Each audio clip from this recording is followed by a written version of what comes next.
Reka dutangire ikiganiro cyacu ubumuntu buhesha ubugingo. Tugiye kugitangira n'ubundi dusenga Imana nkuko bisanzwe.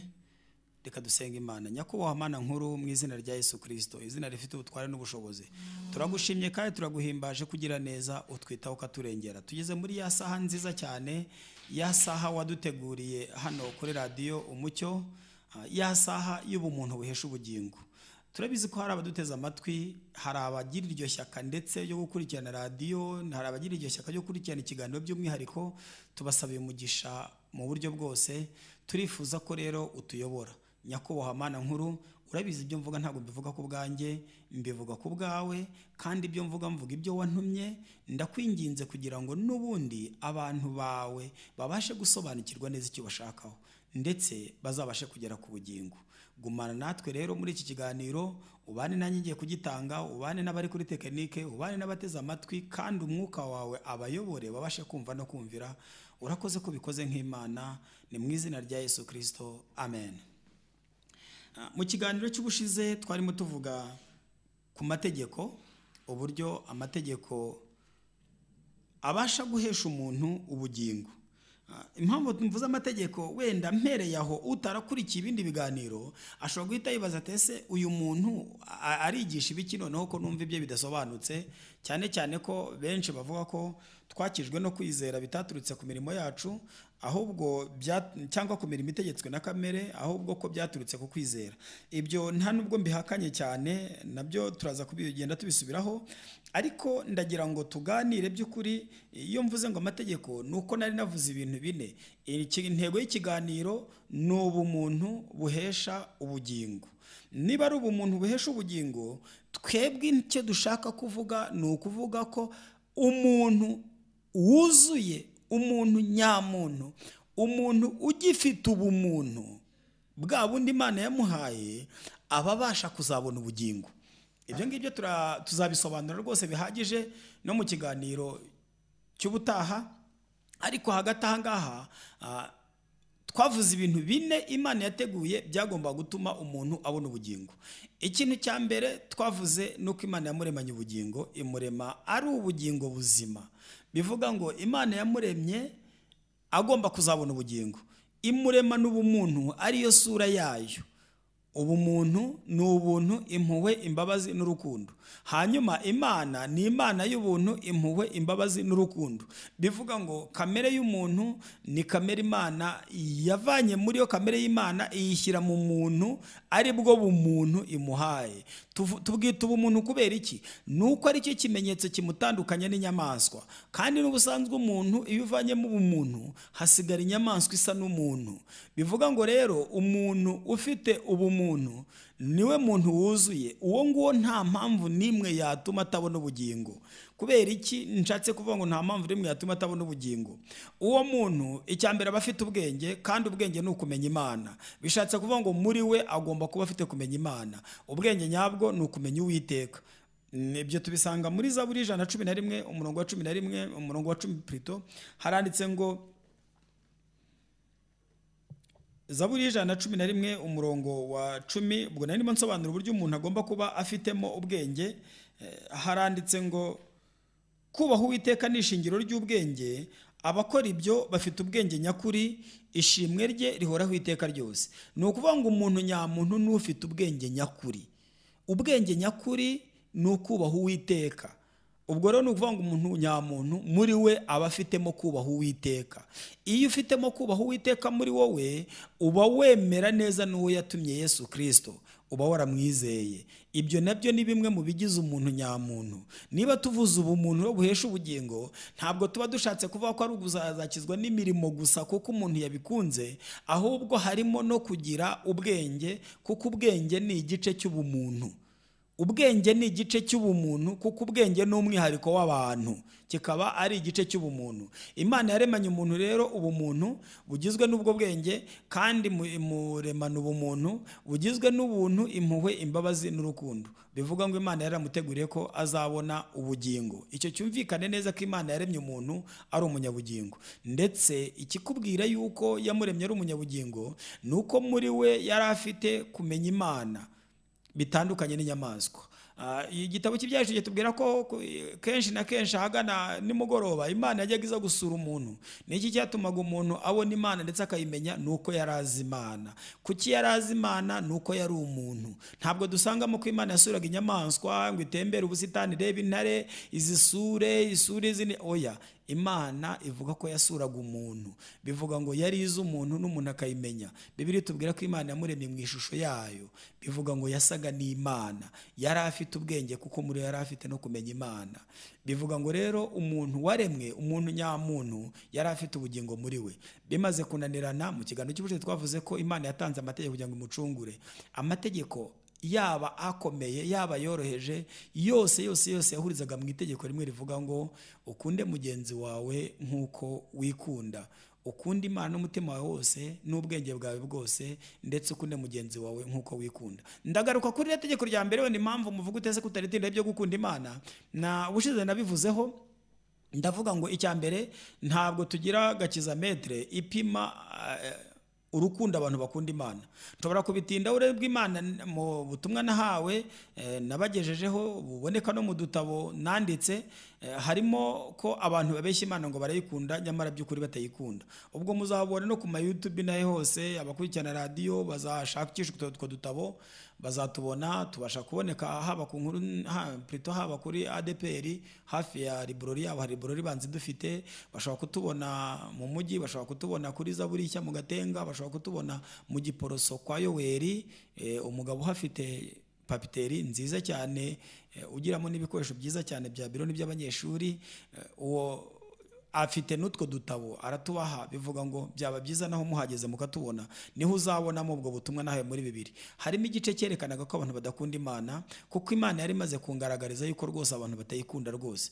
Kunyereka ko abantu batayikunda, yabinyeretse mu buryo burambuye ndabusobanura. Bishatse kuvuga ngo rero simbitindaho kuko ndabizi ko abayikunda n'ubundi ari bake, ariko kandi gukunda Imana birakwiye kugaragara. Yohani yanditse neza cyane, aravuga ngo nta muntu n'umwe ushobora gukunda Imana atareba aciye kuri mugenzi we areba. Bivuga ngo kiba ari ikinyoma. Kwirinda ikinyoma rero cy'uko ukunda Imana ni ugukunda mugenzi wawe nk'uko wikunda. Aho rero ni bwa bumuntu tugarutseho.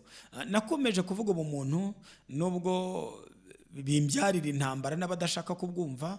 Nakomeje kwigisha ubumuntu, nakomeje kwigisha abantu urukundo, nakomeje kwigisha abantu kutavangura, nakomeje kubwira abantu ngo icyo bifuza ko bagiye bari cyo bagira abandi. Mbibwira abantu benshi batandukanye barimo n'abayobozi banjye n'abandi nk'abo bose, ariko iteka bigenda bimbyarira intambara, bigenda bigira indi sura itari nziza, kugeza ubwo abantu bagushakira n'ibyaha bagahimba n'ibindi kugira ngo babere ko bagira. Ariko ikigaragara cyo nuko ukuri kuzagomeza gutsinde kandi kuzatsinda. Ni ukuri buri wese icyo yifuza ko bamugirira aba aricyo nawe agirira abandi. Ibyo rero ku mugizi wa nabi bimucumita mu mitima, akumva arababaye cyane, ndetse akumva ibyiza ari uko yagufunga umunwa ntuzongere kubisubiramo. Kandi muri abo ngabo bagizi ba nabi bicumita mu mitima harimo n'abayoboye amadini, harimo n'abagiye bayobora amadini bagenda basimburanaho ari indonke bashaka, bigira abakuru kuruta abandi, bakandagira abandi. Ugasanga barashaka icyo bifuza ko bagira ntabwo aricyo bagirira abandi. Iyo rero bumvise Pasiteri Minani Frodouari abyigisha bisubiramo ku maradiyo, kenshi na kenshi usanga bigorana. Ariko kandi uko kugorana ni ukuri kw'ijambo ry'Imana bizakomeza no kugorana. Ariko reka tuvuge neza, turebe igikwiye nuko ijambo ry'Imana ryubahirizwa uko ryakabaye. Igikwiye nuko abantu b'Imana bagendera ku ijambo ry'Imana nk'uko riteguye. Igikwiye nuko abantu bamenya ukuri nyako kwabasha kubabatura, bakabaturwa mu bubata bw'ibyaha, ariko batakabaturwa n'ububata bw'amadini, bakabaturwa mu bubata bw'ibyaha, ariko bakabaturwa no mu bubata bw'ubwoba, bakabaturwa mu bubata bw'ibyaha, ariko bakabaturwa no mu bubata bw'ubutunzi. Hari ububata bwinshi bugenda bufata abantu. Ni byiza rero ko abantu bagenda babaturwa, kandi umwami nababatura bazaba batuwe by'ukuri. Nibamara kumenya ukuri kuzababatura. Ukuri ni uko rero, ni uko icyo wifuza ko bakugirira aricyo nawe ugirira abandi. ayo niyo mategeko n'ibyahanuwe. Ndagira ngo rero njye mu kiganiro cy'uyu munsi narimo nintroduce mvuga ibyo twagiye tuvuga, twasobanuye amategeko, dusobanura uburyo amategeko yabashaga gukiza umuntu no kumuhesha ubugingo, ndetse tuvuga ijambo rikomeye tuvuga ngo kuko intego y'amategeko yari yo kugira ngo abantu babone ubugingo, na n'uyu munsi abantu bakaba bagitegereje ubugingo, bishatse kuvuga ko amategeko atigeze atagaciro.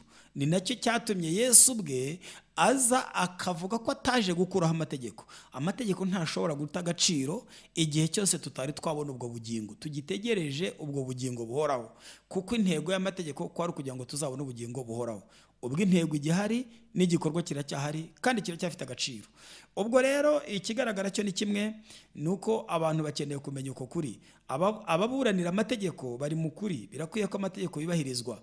Kandi intego y'amategeko ni iyihe? Ni ugukundisha Imana umutima wawe wose n'ubwenge bwawe bwose n'imbaraga zawe zose n'ubugingo bwawe bwose, hanyuma no gukunda mugenzi wawe nk'uko wikunda. Ibyo bibiri nibyo bikubiyemo andi mategeko yose. Wijya muri detaye, niba urimo umbwira ngo ijambo ry'Imana riravuga ngo ukora ibi n'ibi, ukora ibi n'ibi, ukora ibi, iyo turebye amategeko tuyasangamo ibice bibiri ari byo maze kuvuga. Nyamara amategeko ubwayo yararimo, amategeko shingiro yaho yari amategeko 10, ni nayo abantu benshi twigishwa, ni nayo tuzi. Ariko ayo mategeko 10 yasesenguye neza uyasangamo nayo ibice bibiri. Ni igice kivuga urukundo rw'Imana n'igice kivuga urukundo rwa mugenzi wacu. Bivuga ngo kuva ku itegeko rya mbere kugeza ku itegeko rya 4 rivuga urukundo abantu bagomba gukunda Imana, rivuga uburyo abantu bagomba kubana n'Imana. Hanyuma ko itegeko rya 5 kugera ku itegeko rya 10 rivuga urukundo rwa bagenzi bacu, ndetse rikavuga uburyo abantu bakwiye kubana hagati yabo. Ubwo ni ukuvuga ngo ukunde Imana, ukunde na mugenzi wawe. Nimuyagenzura neza muzasanga ari cyo asobanura. Muze kuyasoma, musoma amategeko murebe kuva ku rya mbere kugeza ku rya 4. Wenda biraza kubamo ikibazo kubera abasoma Bibiliya cyangwa uko bigishijwe. Hari abadasoma Bibiliya bagenda ku byo bigishijwe, ariko kandi ku basoma Bibiliya bagombye gusobanurira neza amategeko kuva rya mbere kugeza ku rya 4, uburyo agaragaramo gukunda Imana gusa n'urukundo rw'Imana. Wenda reka mpasome kugira ngo bitaza kuba canga abantu, kuko hari ibyo bigishijwe bituma bibacanga, ugasanga amategeko ntabwo abaye 10, haba ugasanga bitewe n'amadini bigiyemo nuko bayigishijwe. Ariko by'ukuri amategeko icyo avuga ni iki, icyo yigisha ni iki? Ni ukuvuga ngo iyo urebye mu Kuva ibice 20 ubasha kubona neza icyo amategeko yigishaga. Reka mpasome kugira ngo tuhasome kimwe tubyumve kimwe, musobanukirwe uburyo ayo mategeko arimo ibice bibiri, gukunda Imana no gukunda bagenzi bacu, hanyuma byose bikaba biganisha ku bumuntu. Wenda duhere mu Kuva ibice 20 nk'uko twabivuze, duhere ku murongo wa 3.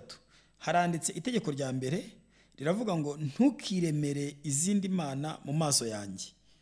Iri ni itegeko rimwe, ntukiremere izindi mana mu maso yanjye. Itegeko rya 2 kavuga ngo ntukiremere igishushanyo kibajwe cyangwa igifite igisa n'ishusho yose iri hejuru mu ijuru cyangwa hasi ku butaka cyangwa mu mazi yo hepfo y'ubutaka. Ntukabyikubita imbere, ntukabikorere, kuko Uwiteka Imana yawe ari Imana ifuha. Mungarukiye ahangaha. Aya mategeko ni abiri. Itegeko rya mbere, ntukagire izindi mana mu maso yanjye. Hari izindi mana abantu bagira zitabaje. Abantu bamwe basengaga izuba, abandi basengaga umugezi wa Nili, abandi basengaga ukwezi, ibyo ntabwo ari ibishushanyo bibaje, ariko zabaga ari izindi mana. Niyo mpamvu Imana itegeko rya mbere avuze ngo ntukagire izindi mana mu maso yanjye. Ikindi cya kabiri, Imana ntikunda ibishushanyo. Imana yanga amashusho aho ava akagera. Niyo mpamvu itegeko rya 2 yarigize mu kwamagana amashusho. Itegeko rya 2 kavuga ngo ntukiremere igishushanyo kibaje icyo ari cyo cyose, cyaba igisa n'ikiri mu ijuru, ibyo wimagina mu ijuru, ibishushanyo by'abamarayika, ibishushanyo by'abutekereza ba mu ijuru. Ntukiremere igishushanyo kibaje, cyaba igisa n'ibiri mu ijuru cyangwa hasi y'ubutaka, hasi ku butaka cyangwa mu mazi yo hepfo y'ubutaka. Ntukabyikubita imbere, ntukabikorere. Iri itegeko rya 2. Itegeko rya 2 rivuga ko utiremera ibishushanyo bibaje. Hanyuma itegeko rya 3 rikavuga ngo ntukavugire ubusa izina ry'Uwiteka Imana yawe, kuko Uwiteka atazakubara nk'utacumuye uvugira ubusa izina rye. Ibi ni itegeko rya 3. Itegeko rya 4 riravuga ngo wibuke kweza umunsi wa sabato, mu minsi 6 ujye ukora aba ariyo ukoreramo imirimo yawe yose, ariko uwa 7 ni uw'isabato y'Uwiteka. Ngira ngo aya mategeko uko arane avuga umubano w'abantu n'Imana. Ni gute by'ukuri abantu bakwiye kubana n'Imana? Ni gute abantu bagomba gukunda Imana, ntibayitiranye, ntibafate ibisa n'Imana, ntibagire uwo muco wo gushushanya ibintu basenga cyangwa bubaha nk'Imana. Bishatse kuvuga ngo Imana ni Imana ifuha, ntikunda mwene ibyo. Aya mategeko uko arane avuga umubano w'abantu n'Imana, kuko n'ikimenyimenyi nukomeza ukareba andi mategeko uraza gusanga akomeza n'avuga imbanire y'abantu. Kuko iyo tugeze ku itegeko rya 5 riza rivuga ngo wubahe so na nyoko. Wubahe so na nyoko. Itegeko rya 6 rikavuga ngo ntukice. Itegeko rya 7 rikavuga ngo ntugasambane. Itegeko rya 8 rikavuga ngo ntukibe. Itegeko rya 9 rikavuga ngo ntugashinje ibinyoma. Itegeko rya 10 rikavuga ngo ntukifuze ikintu icyo ari cyose cya mugenzi wawe. Ntukifuze inzu ya mugenzi wawe, ntukifuze umugore we, ntukifuze icyo ari cyo cyose yaba umugaragu we. Ni itegeko rya 10. Urabona ko Imana itanga amategeko ari mu bice bibiri, gukunda Imana no gukunda bagenzi bacu. Bishatse kuvuga ngo rero Yohane niwe wavuze ibyo, nabivuze no muri kiganiro cy'ubushize, ngo nta muntu n'umwe ushobora gukunda Imana atareba aciye kuri mugenzi we areba. Ibyo ni uburyarya. Aho rero Imana tubabarire iyo myitwarire idahwitse. Amategeko icyo yaragamije ni ukugira ngo abantu babone ubugingo. Nibyo bibiri byari bigambiriwe. Niyo mpamvu utagomba kuruha ujya muri detaye uvuge wijya muri detaye ngo iki cyubahirizwa giti kigenda gute. Genzura ikintu kivuga ngo ese harimo urukundo rukunda Imana n'urukundo abagenzi banjye. Nkunda kubwira abantu, ndabivuga kandi nkabisubiramo, ngo icyaha ni ubugome. Icyaha ni ubugome. Kuba Kristo icyaha ni ubugome. Kuba pagani icyaha ni ukutizera. Kuba pagani icyaha ni ukutizera Yesu. Kuba Kristo icyaha ni ubugome. Bivuga ngo igikorwa cyose ukoze ugomba kubanza kumenya ko nta bugome bukirimo. Iyo umaze kubona ko nta bugome bukirimo, ubundi bavuga ko nta cyaha. Nicyo gituma uwo murongo impamvu ngo icyaha ni ubugome, nuko gihe nasobanukiwe neza n'umurongo Imana yaduhaye ari nawo turimo kugenderaho, uvuga ngo nuko icyo mwifuza ko abantu babagirira aba ari cyo mubagirira namwe. Ayo niyo mategeko n'ibyahanuwe. Ibyo bisobanura neza na neza yuko icyaha ari ubugome. Ni ukuvuga iki? Icyo wakoze, icyo wavuze, icyo watekereje ari wowe bibayeho byakubabaza, ubwo bivuga ngo cyabaye icyaha. Iyo tuvuze ngo icyaha ni ubugome, ntabwo abantu bajya bashakira ibyaha handi ugasanga baciye hirya kure. Icyaha ni ubugome. Ni ukuvuga ngo niba witekereza ku nda yawe n'inyungu zawe n'abawe, nawe uba uri umugome mu bandi, Imana ikubonana ubugome. Niba ubasha gusagura ibiryo ukabimena ku irembo hari abashonje, ibyo wakoze ni ubugome. Niba umuntu agusaba ntumuhe, ibyo ukora ni ubugome, kuko nawe ugiye gusaba wakwifuza ko baguha.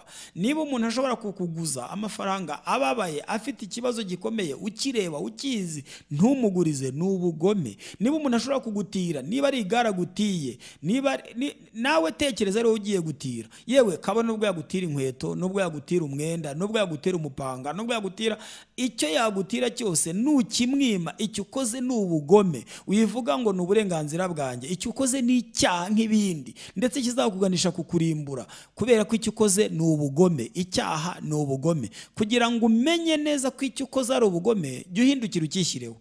Ubaka kanya dufite ikibazo gikomeye cyane cy'abagabo barimo gusambanya abana. Hari ikibazo gikomeye mu Rwanda. Hari ibibazo byinshi bikomeye, ariko icyo nacyo kiri mu bibazo biza kwisonga. Ni ukuvuga ngo ikibazo cy'abana barimo kubyara inda zitateganijwe, bakabyara ari impinja.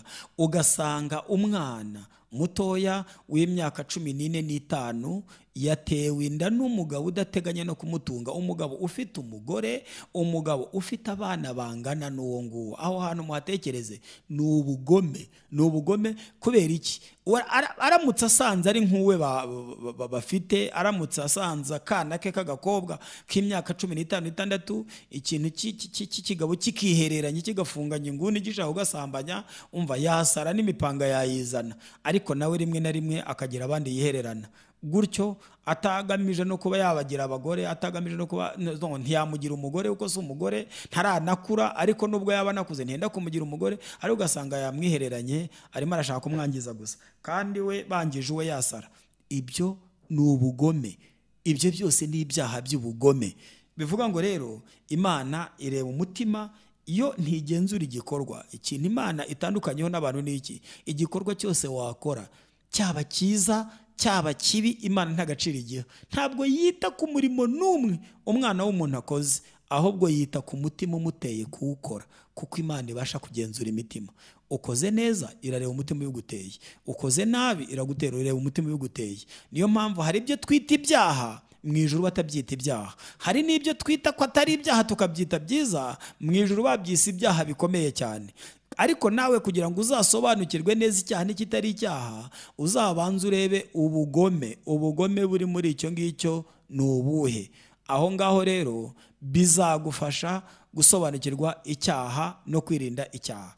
Iyo tugeze ku bahanuzi Imana yatumye, yababwiye ubumuntu. Icyari kizanye abahanuzi kwari ukwigisha ubumuntu, kwari ukugira ngo abantu bose icyo bifuza ko babagirira abe ari cyo nabo bagirira abandi.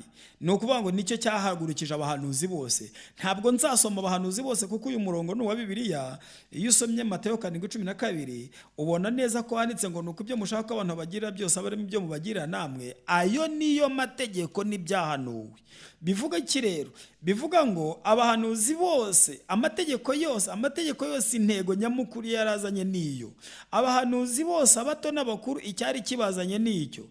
Ntabwo mu kiganiro cyacu tuzavuga amategeko yose n'ubuhanuzi bwose, ahubwo mu kiganiro cyacu tuzavuga iby'ingenzi. Tuzagenda tubiganiraho kuko ni ibintu bisanzwe dushobora kugera tuganiraho, ariko twagenda dufata reference. Nk'ubwo ku mategeko twagerageje gusobanura uburyo amategeko yose akubiyemo ibice bibiri twarayasomye turanayavuga. Hanyuma tuvuze ku bijyanye n'ubuhanuzi, wenda reka twifatire umuhanuzi umwe mu bahanuzi bakomeye cyane bahanuye mu gihe kinini kandi bandika byinshi cyane, umuhanuzi witwa Yesaya. Umuhanuzi wahanuye ku ngoma zitandukanye kandi akavuga byinshi, umuhanuzi Yesaya. Ese by'ukuri ikintu yigisha ni iki? Reka mpasome uyu murongo, ndumva nshaka kuwusoma kuko uyu munsi numvaga ndi bushake kuvuga ku bahanuzi, tukazakomeza mu kiganiro gikurikiyeho. Ariko ntabwo nagenda uyu murongo ntawusomye, bitewe n'uko uyu murongo ni umwe mu mirongo ikomeye cyane abahanuzi bavuzeho kandi bakomeza kuvugaho. Ni muri Yesaya ibice 58, turahera ku murongo wa mbere. Duhere ku murongo wa mbere, cyangwa se duhere ku murongo wa mbere kugira ngo byumvikane neza, kuko numva nshaka kuvuga uno murongo ku buryo burambuye, ntabwo nshaka kuwuca hejuru. Turageza ku murongo wa 8. Reka dusome mu izina rya Yesu. Handitse ngo iki? Haranditse ngo, turahera ku murongo wa mbere tugeze ku murongo wa 9. Yesaya ibice 58, guhera ku murongo wa mbere kugeza ku wa 9. Reka hano tuhasome tuhumve neza, twumve neza ko bari ubuhanuzi Imana yatanze. Nicyo yatumye abahanuzi, muraza gusangamo ko ari ubumuntu buhesha ubugingo. Muraza gusangamo agaciro k'ubumuntu, icyo bita kuba umuntu nyamuntu. Reka dusome neza ahangaha muri Yesaya twumve icyo havuga. Haranditse ngo, shyira hejuru uvuge cyane, we kugerura. Nanjye uko niko yambwiye. Rangurura ijwi ryawe nk'ikondera, ubwire ubwoko bwanjye ibicumuro byabwo, ubwire inzu ya Yakobo ibyaha byabo. Icyakora banshaka uko bukeye, bishimira kumenya inzira zanjye nk'ishyanga ryakoraga ibyo gukiranuka. Ntirireke amategeko y'Imana yabo, niko bansaba amategeko yo gukiranuka, bakishimira gusanga Imana. Abo ni abakristo. Uwo ni Yesaya wavugwaga, ariko aka kanya ni Minani urimo kuvuga ku banyarwanda. Ninjye Imana yabwiye ku banyarwanda ngo shyire hejuru uvuge, we kugerura, ubwire ubwoko bwanjye igicumuro cyawo. Aha rero reka dukomeze wumve icyo Imana ivuga. Ntabwo gihinduka. Icyo yabwiraga ubwoko bwa Yakobo uyu munsi nicyo ibwira ubwoko bw'abanyarwanda, nicyo ibwira ubwoko bw'abatuye isi. Ni iki ngiki nicyo yansabye kurangura, gutera hejuru no kutagerura. Bivuga ngo nanjye sinteganya guceceka, sinteganya gufunga umunwa, ahubwo nzakomeza ndangurure kandi mbwire bose. Reka reka dukomeze dusoma ku murongo wa 3. Ndetse barabaza bati, mbese igituma twiyiriza ubusa ntubyiteho niki? Niki gituma twibabaza ukabyirengagiza? Uwiteka agiye gusubiza, wumva ukuntu agiye gusubiza Uwiteka. Uwiteka arabasubiza ati, mbiterwa nuko ku munsi wanyu wo kwiyiriza ubusa muba mubonye uko mwinezeza ubwanyu, mukagirira nabi abakozi banyu bose. Dore icyo mwiyiririza ubusa ni ugutongana no kujya impaka no gukubitana ibipfunsi by'abanyarugomo. Kuri ubu ntimukiyiriza ubusa uko bikwiriye, byatuma ijwi ryanyu ryumvikana mu ijuru. Ugira ngo kwiyiriza ubusa nshima kumeze gutyo? Mbese umunsi umuntu yibabarizamo akubika umutwe nk'umuberanya, akisasira ibigunira, akaryama mu ivu, ibyo nibyo bita kwiyiriza ubusa n'umunsi Uwiteka yishimira? Ahubwo kwiyiriza ubusa nshima nuko mwajya mubohora abantu ingoyi z'urugomo, mugahambura imigozi y'uburetwa, mukarengera abarengana, kandi mugaca iby'agahato byose, kandi mukarekura mugatanga ibyo kurya, ugatanga ibyo kurya byawe, ukagaburira abashonji, ukazana abakene bameneshejwe, ukabashyira mu nzu yawe. Wabona uwambaye ubusa ukamwambika, ntiwirengagize na bene wanyu. Maze rero umucyo wawe uzahera ko utambike nk'umuseke, ubukire bwawe buzatoha vuba, gukiranuka kwawe kuzakujya imbere, kandi icyubahiro cy'Uwiteka kizaba kigushoreye. Maze nutabaza, Uwiteka azagutabara, nutaka azumva ati, ndi hano. Amen. Uyu murongo ni umurongo munini cyane kandi n'umurongo mugari cyane, usobanura byinshi mu bibazo abantu bahura nabyo. Aka kanya kenshi iyo ndangije kwigisha kuri radio abantu barantelefona mu buryo butandukanye, kandi nibyo biba bikwiriye. Ugasanga abantu bamwe barambwira ngo rwose unsengere mukozi w'Imana, mfite ikibazo cy'inyatsi, ibyo nkozeho birahomba. Ikibazo mbere bitarahomba wafunguriye umushonji, mbere bitarahomba wambitse uwambaye ubusa, mbere bitarahomba wazanye uwameneshejwe umushyira mu nzu yawe. Hagati aho ngaho urimo uribaza ikibazo cy'inyatsi, kandi ari ibingibi ari imwe mu mpamvu yateye inyatsi iwawe. Kubera iki mvuze ngo ni imwe mu mpamvu yateye inyatsi iwawe?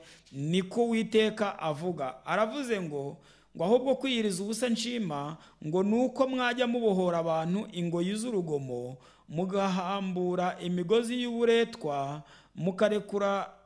mukarenganura abarengana, kandi mugaca iby'agahato byose, kandi ukarekura ugatanga ibyo kurya byawe, ukagaburira umushonji, ukazana abakene bameneshejwe, ukabashyira mu nzu yawe, ukabacumbikira.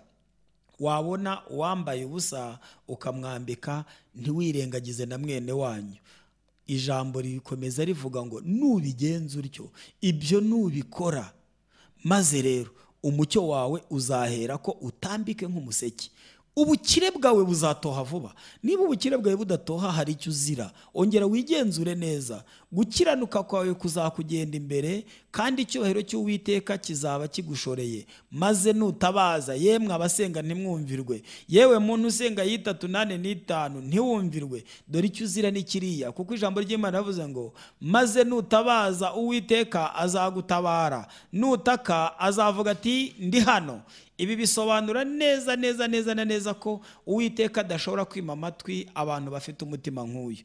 Uwiteka ntashobora kwima amatwi abantu bagifite ubumuntu muri bo. Mbisubiyemo, Uwiteka ntashobora kwima amatwi abantu bagifite ubumuntu muri bo. Ntushobora kugaburira abashonji, ntushobora kurenganura abarengana udafite ubumuntu. Ntushobora guca iby'agahato no guhambura imigozi y'uburetwa, ntushobora kugaburira abashonji, ntushobora kuzana abameneshejwe ngo bashyire mu nzu yawe udafite ubumuntu.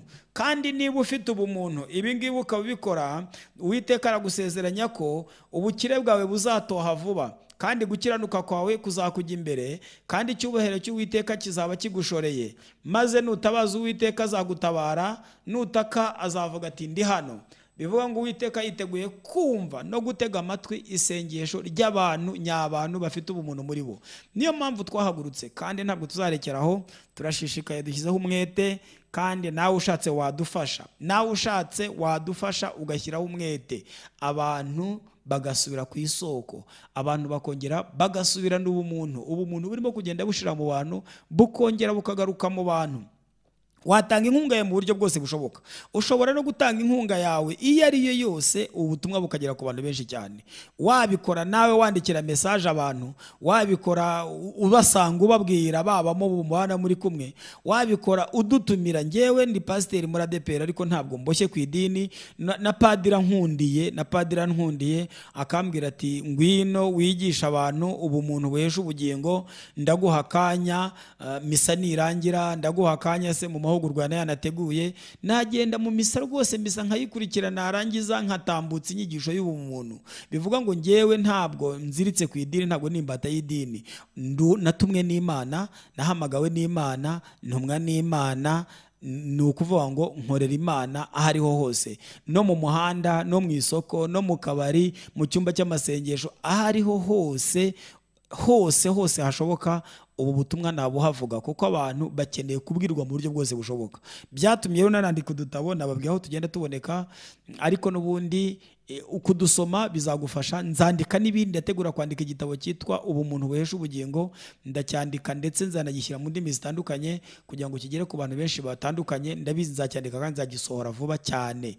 Bivuga ngo rero turakataje, ushobora gutanga inkunga yawe kugira ngo icyo gitabo cyandike, ushobora gutanga inkunga yawe ubutumwa bukagera ku bandi mu buryo bwinshi butandukanye, ariko ushobora no kudufasha kwegeranya nawe abo ushoboye, ukajya ubabwira kenshi ubumuntu buhesha ubugingo. Ibyo birakwiye. Umurongo tugenderaho ni Matayo 7:12.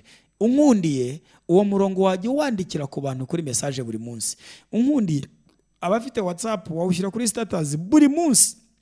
Mbere yo kugira ibindi ukora uwo murongo ukawushyira kuri status, wowe ukakuyobora, kandi n'abakurikira status abantu bagufollowinga bose bakabibona. Bishyire kuri Instagram, bishyire kuri WhatsApp, bishyire kuri YouTube, ubishyire kuri Facebook, kuri Twitter, ahantu hose hashyira uriya murongo, urabutanze umusanzu wawe. Ni Matayo 7:12. Buri wese usoma aba ari byo asoma, ujya gusoma aba ari byo aheraho. Yewe ufate nk'impapuro printing umanike muri office yawe, ugusura n'uhaza umanika ahantu hateranira abantu benshi, muri restaurant yawe, ni hashaka bari no mu kabari, aho ahantu hateranira abantu benshi bakiriya bazi wawe, umanika abantu bareba icyo abantu bifuza ko bagirira, aba ari cyo nabo bagirira abandi. Urabutanze umusanzu wawe, kandi umuntu wese uvomera abandi nabazavomerwa, kandi umuntu wese urahurira abandi azarahurirwa, utwara abandi h'umunyago nawe azatwarwa h'umunyago. Bivuga ngo ntabwo ushobora kubura ubugingo. Ibi ngibi nubikora ubikunze nkugamije ubugingo. Turacyakomeza kurarika abantu muri groupe ya WhatsApp, turashaka gukomeza gushinga groupe nyinshi, nawe wayishinga n'undi yayishinga ku bagize amahirwe ko nabanga rya WhatsApp. Ntabwo ari idini turimo gushinga, ntibigusaba kuva mu idini ryawe, ntibigubuza gutanga amaturo n'icyacu mu idini ryawe, ntibikubuza kubaka insengero mu idini ryawe. Hari abagenda batubeshyira ngo twigisha ubuntu. Ntabwo twigisha ubuntu, twigisha ubumuntu. Mu gihe abigisha ubuntu babuza abandi gukora mu madini, bakabuza gutanga ibya 10 n'amaturo, bakabuza kwihana, twe tubwira abantu kwihana ahubwo buri mugoroba, kuko bagomba kwigenzuza ririya jambo Matayo 7:12. Ntabwo twebwe twigisha ubuntu, twigisha ubumuntu. Impamvu twigisha umuntu nzabisobana mu kiganiro gikurikiyeho. Ubumuntu butandukanye n'ubuntu. Ikindi, twebwe twigisha abantu gukorera Imana mu buryo bwose bushoboka nk'abayikunda. Hanyuma ibyo bakora byose mu madini yabo bakongeraho kwamamaza iri jambo rivuga ngo ni uko icyo wifuza ko bakugirira aba ari cyo nawe ugirira abandi. Ntitubikora tugamije inyungu, ntabwo turimo kwireherezaho abantu kubera inyungu dufite, ahubwo turimo turireherezaho abantu kugira ngo ijambo rikwire vuba kandi byihuta, rigere ku bantu bose. Umuntu wese nabyuka, yaba ari message muri telefoni ye, yaba ari kuri WhatsApp ye, kwa kuno umuntu azinduka ari message, ahita abona message mubwira ngo nuko icyo wifuza ko bakugirira aba ari cyo nawe ugirira abandi, abyukire kuri iryo jambo. Ubugome buzagabanuka. kugambirira kugira n'abandi bizagabanuka, ubujura n'ubugizi bwa nabi bizagabanuka, cyane cyane ko tugenda twinjira mu isi yuzuye ubugome bwa bundi bw'indengakamere. Ubugome n'ubwicanyi bw'indengakamere muzumva hirya no hino bigenda bibaho hose, tugenda tubyumva, ntabwo ari igitangaza, ahantu hose birahari. Ubwo hose bihari rero bivuga ngo icyo dukeneye ni iki? Ni ugusigasira ubumuntu bukiri mu bantu. Ese wowe uracyari umuntu? Ese muri wowe harimo ubumuntu? Ese urifuza ko na gatoya kari karimo kasigasirwa kakazamuka?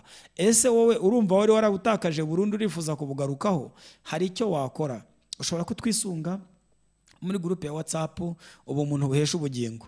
Watwandikira kuri telefoni zacu n'ubundi 0788 63 3407. Ni groupe tukakorienta groupe ya WhatsApp ushobora kujyamo gukoreramo y'ubumuntu buhesha ubugingo, tukaguha link ukajyaho. Kandi ikindi ushobora kudutelefona ukatugisha inama, ukadufasha mu bushobozi ufite ubwo ari bwo bwose. Niba abahanuzi bose Imana yatumye yarabatumye kubwira abantu ko ubumuntu buhesha ubugingo, niba yarabatumye kubwira abantu ngo icyo bifuza ko bagira aba aricyo nabo bagirira abandi, aricyo yatumye abahanuzi nk'uko abyivugira muri uriya murongo. Bivuga ngo n'abahanuzi b'uyu munsi nta kindi bagombye kuba bahanura. Ntangazwa no kubona uyu munsi hari abahanuzi barimo kubwira abantu iby'Imana izabakorera, bakibagirwa kubabwira iby'Imana yabasabye gukora. Na ese umuntu icyo akeneye uyu munsi ni iki? Umuntu akeneye kumenya inshingano ze cyangwa umuntu akeneye kumenya inshingano z'Imana? Iyo wibajije ku nshingano z'Imana, ureba muri Matayo 6:33 haravuga ngo mbere na mbere mubanze mushaka ubwami bw'Imana no gukiranuka kwayo, hanyuma ibindi izabibongera. Ibi nabyo bishatse kuvuga iki? Bishatse kuvuga ngo gukiranuka kw'Imana irakuze. Mu gukiranuka kwayo iguha ibyo kurya, irabizi yuko udatunzwe n'amabuye, ntabwo ucagingwa kuri bateri, ntabwo ucagingwa ku mashanyarazi. Irabizi ko kubaho kwawe no gukora kwawe n'imbaraga zawe uzivana mu muceri. Izakora ibishoboka byose mu gukiranuka kwayo uwo muceri uboneke. Izakora ibishoboka byose uwo mwumbati n'icyo kijumba biboneke, kugira ngo ubashe kubona imbaraga kandi ukomeze kubaho, kuko utacagingwa ku mashanyarazi. Mu nshingano zayo irabizi.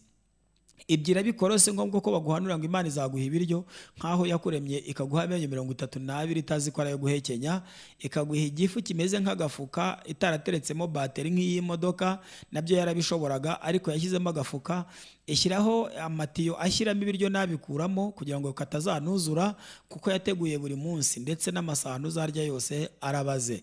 Ibyo rero ntabwo ukeneye kubihanurirwa kuzarya, kuko amasahani uzarya Imana yateguye ukiremwa. Ntabwo ukeneye guhanurirwa yuko Imana igiye kuguha inzu cyangwa ikuhaye uburyo bwo kuba mu nzu, nishaka bari n'icumbi guhaye. Imana irabizi ko utari inturo, ikurema yagutandukanije n'inturo, iteganya ko inturo zizaba mu rubingo, iteganya ko abantu bazaba mu mazu. Ibyo bituma abantu bose baha amazu. Natwe twese yaraduhaye, ntabwo twayavukanye, nawe izaguha iyawe. Ntabwo ukeneye kubihabwa mu buhanuzi, ahubwo urasabwa kubyizera, ukizera ko Imana ikwitayeho. Icyo ukeneye ku bahanuzi ni iki? Ni iki Imana yatumye abahanuzi n'ubundi? Abahanuzi ni bamwe bagomba guhanura bimwe, kandi bagahanura ibihuye n'ibyo Yesu yavuze. Yesu ari mu isi ntabwo yigeze ahanura abantu amazu cyangwa abagore cyangwa abagabo cyangwa amaviza ajya muri Amerika, ahubwo Yesu ari mu isi yahanuye abantu ababwira kumenya icyo Imana ishaka. Nicyo nicyo abahanuzi bakwiye kugenderaho. Umuhanuzi wese akwiye kuvuga icyo Imana ishaka ku bantu bayo. Umuhanuzi wese akwiye kugusha kuri iri jambo, kuko ariryo rikubiyemo ubuhanuzi bwose. Ni irihe? Icyo wifuza ko bakugirira aba aricyo nawe ugirira abandi. Ndetse nongere nsaba abantu bose, umuhanuzi ukujya akaguhanurira ibyiza, atarakubwira iri jambo, atarakubwira icyo abandi bahanuzi bavuze, nushaka umugendeho bukeya. Nta cyemezo cy'uko yatumwe n'Imana. Ushobora gusanga ari mwishakira ndamu, ni nikundirize, abashaka ko akundwa cyane kurushaho, kuko abahanuzi bahanura ibyiza bakunda kurusha twebwe. Nahawe ubutumwa n'Imana, kandi bwari ubutumwa bukomeye bukakaye, ariko bwarangoye kubuvuga no mu itorero. Na bugingo n'ubu ntabwo ndahagera hose, baracyifuza ko nahagera ariko ntibikunda. Kubera iki? Kubera abayobozi b'amatorero ntabwo baduha ikaze, kandi n'ikiye twigisha ni iki ngiki. Ariko kubera iki? Wenda kuko ntazagenda ngo mvuge icya 10 n'amaturo, ntazagenda ngo mvuge ibi n'ibi. Ibyo umuyobozi aravuga ati wapi bubyihoreye. Nkabona abandi baratumirwa no ku nsengero zacu, barazenguruka amaparuwase. Impamvu nyamukuru ni banikundirize, barahanura barahanura ibyiza, barahanura imigisha, barahanura ngo ibizanira amafaranga itorero, amatorero akabitaho. Icyo ni ikindi kibazo gikomeye. Bishatse kuvuga ngo uko biri kose abantu bakeneye ukuri. Ntabwo rero amatorero ari yose, ntabwo ari amadini yose, ariko amatorero n'amadini amwe namwe yamenye ukuri ayobowe n'umwuka w'Imana, agenda adutumira, aduhamagara, tugatambutsa ubutumwa bw'Imana uko bwakabaye.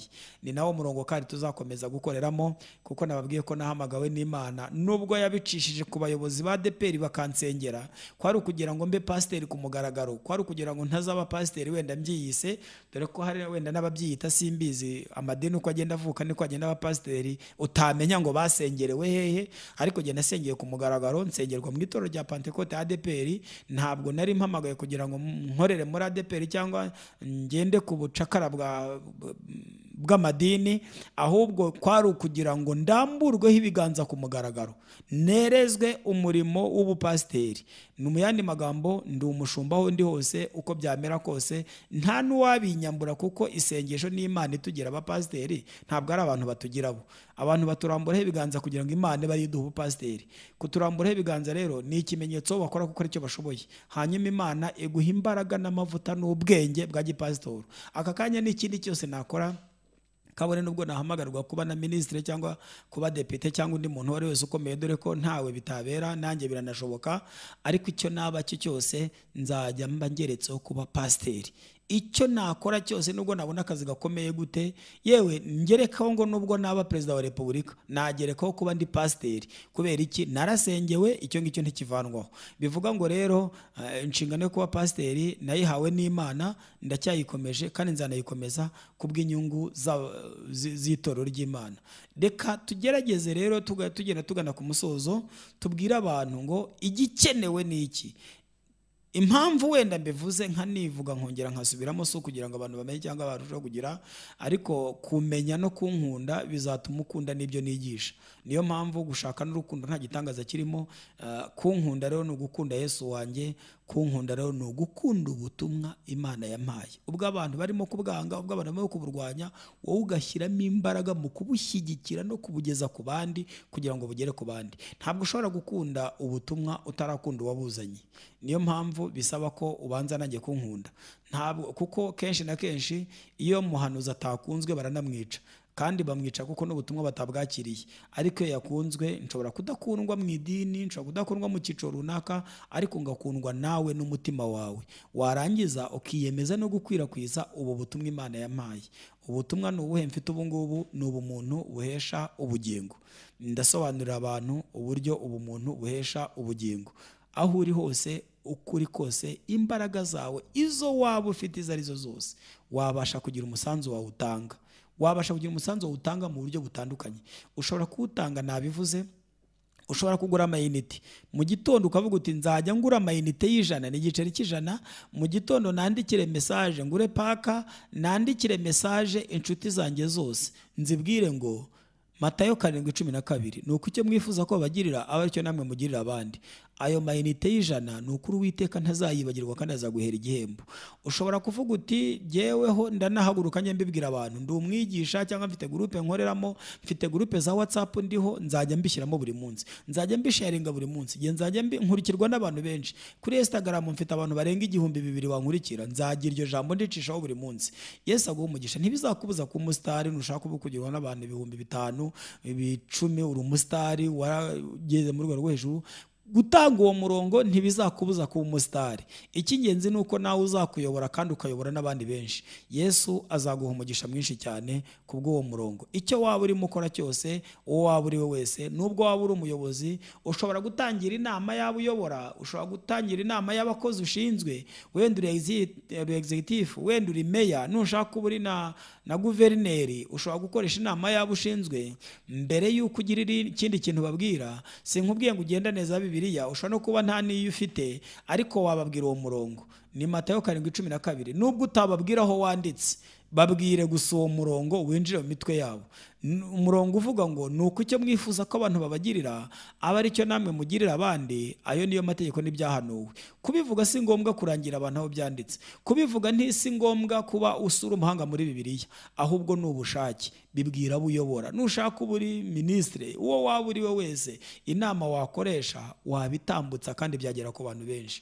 Ushobora gutanga inkunga yawe, ushobora gutanga umusanzu wawe, utanga n'amafaranga. Hari abantu Imana yahaye amafaranga bafite ndetse na menshi, ndetse bazi neza ko bazanayasiga ku bwinshi, kandi barareba icyo bubaka bakabona ntacyo, ndetse bamwe bakitanga base bakubaka insengero. Ariko ndashaka kubabwira ngo insengero ntabwo zishobora gukiza abantu, ahubwo igishobora gukiza abantu ni kimwe, nuko bamenya ukuri kukababatura. Ushobora gutanga amafaranga yawe na menshi kugira ngo ijambo rigere kuri benshi. Tugatambutsa ubutumwa ku mateleviziyo akomeye n'ahenze, tukabwandika mu bitabo bikomeye kandi binahenze, bukagera ku isi yose, abantu bakamenya ukuri kukababatura. Reka rero n'ubundi ngane ku musozo nsenga Imana, kuko iminota yacu irarangiye, kandi ndibaza ko ndabwiye abumva uzagira amahirwe yo kumva ubutumwa azashyira mu bikorwa ibyo namusabye. Dusenga Imana. Nyakubahwa Mana nkuru, mu izina rya Yesu Kristo, izina rifite ubutware n'ubushobozi, Papa ndagushimye ko ngiye kumpa akanya nk'aka ngaka. Ndagushima ko ngiye kunyemera ko ubutumwa bwongeye gutambuka kuri radiyo. Reka abantu bakurikiye ubutumwa barushaho gufashwa nawe, ubasobanurire birenze uko twabitekereza. Umwuka wawe abasanga bigishe birenze uko genda bigishije, kandi barushaho gusobanukirwa n'ubu butumwa, ndetse bagende imbaraga zo kubukwirakwiza. Nsabiye umugisha umuntu wese wafashe igihe cye cyo gukurikirana ikiganiro kandi akaba akirangije. Nsabiye umugisha radiyo Umucyo n'abayobozi bayo n'abakozi bayo baba bitanze kugira ngo ubutumwa bugere kuri benshi. Nsabiye umugisha abantu bose bazashyira mu bikorwa iby'ubu butumwa, kandi nyakubahwa ugumane nabo, twese turushaho kutugirira neza. Gumana natwe rero, ineza yawe iganze mu mitima yacu. Ukomeze kutwambika imbaraga muri iki gihe kigaragara nk'igikomeye, ukomeze kutwambika imbaraga muri iki gihe giteye ubwoba, kandi muri iki gihe kiruhije umugenzi. Reka byose bikushaka no kushima, mu izina rya Kristo umwana we n'umwami wacu niho tubisabye, amen.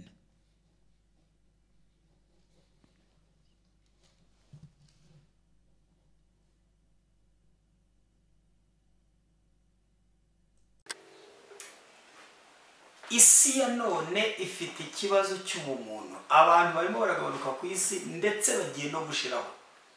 Kubera iki? Abantu bagenda barushaho guhinduka inyamaswa. Niba wumva intambara hirya no hino, niba wumva insangano, niba wumva ibibazo ku isi, muri Afurika yacu, mu gihugu cyacu, ukumva harimo ibibazo by'urukundo ruke, ukumva abantu baragambanirana, ni ikibazo cy'ubumuntu gushira mu bantu. Ubumuntu burabuze mu mareta, ubumuntu burabuze mu madini, ubumuntu burabuze mu baturanyi, ubumuntu burabuze. Abantu bamaze kuba inyamaswa zisa n'abantu. Niyo mpamvu dukwiye gukora igishoboka cyose no gushyira imbaraga mu kugarura ubumuntu mu bantu. Abarengera ibidukikije barahagurutse bashyiramo imbaraga, ndetse ku buryo bukomeye. Ariko abarengera ubumuntu nta mbaraga barimo gushyiraho, kandi ubumuntu burimo bushira mu bantu.